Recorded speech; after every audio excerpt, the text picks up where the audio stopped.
Hello everyone, welcome to Sanmarga classes.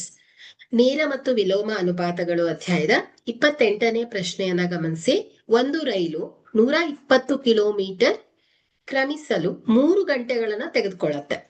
ರೈಲು ಅದೇ ವೇಗದಲ್ಲಿ ಚಲಿಸಿದ್ರೆ 160 kilometre ಕ್ರಮಿಸಲು ತೆಗೆದುಕೊಳ್ಳುವ ಸಮಯವನ್ನ ಕಂಡುಹಿಡಿಯಿರಿ. ಸೊ ಇದು ನೇರ ಅನುಪಾತದ ಲೆಕ್ಕ. ಸೊ ಹಾಗಾದ್ರೆ ನೇರ ಅನುಪಾತದ ನಿಯಮದ ಪ್ರಕಾರ x1 by y1 is equal to x2 divided by y2.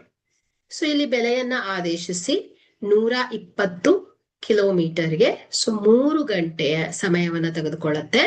So 160 ಕಿಲೋಮೀಟರ್ಗೆ ಎಷ್ಟು ಸಮಯವನ್ನ ತೆಗೆದುಕೊಳ್ಳುತ್ತೆ? ಓಕೆ, ಸೊ ಈಗ ಇದನ್ನ ಓರೆ ಗುಣಾಕಾರ ಮಾಡಿ 120 ಗುಣಿಸು x ಈಸ್ ಈಕ್ವಲ್ ಟು 160 ಗುಣಿಸು 3. ಸೊ ಇಲ್ಲಿ ಎಕ್ಸ್ ಅನ್ನ ಸಪರೇಟ್ ಮಾಡಿದಾಗ 160 ಗುಣಿಸು 3 ಡಿವೈಡೆಡ್ ಬೈ 120. ಸೊ 0ಗೆ 0 ಕ್ಯಾನ್ಸಲ್ ಆಗುತ್ತೆ. 3 1 3, 3 4 12. So 4 4 4 1 4, 4 4 16. X is equal to ಏನಾಯ್ತು ಹೇಳಿ? 4 ಬರುತ್ತೆ ಅಲ್ವಾ?